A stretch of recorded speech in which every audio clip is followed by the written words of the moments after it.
Assalamu alaikum guys. In this video I'm going to describe our project the SCARA robot from 21 batch mechatronics department Mehran University.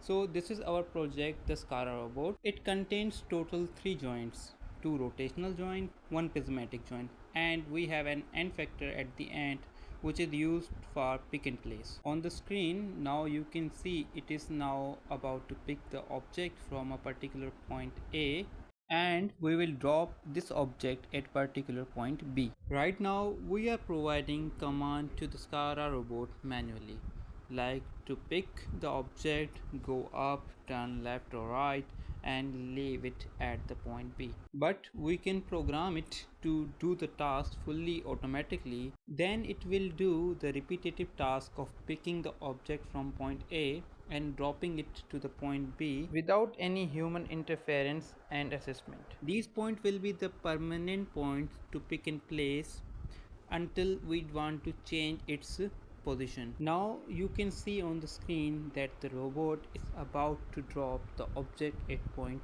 B.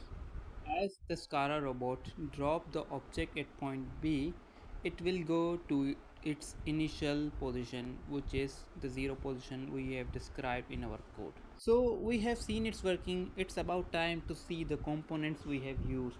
For main rotation and prismatic joint, we have used the NEMA 17 stepper motor. To control NEMA 17 stepper motor, we have used TB6600 stepper motor drivers and Arduino Mega. And for the end factor, we have used the SG90 servo motor. And now here is the complete look of our project including circuit.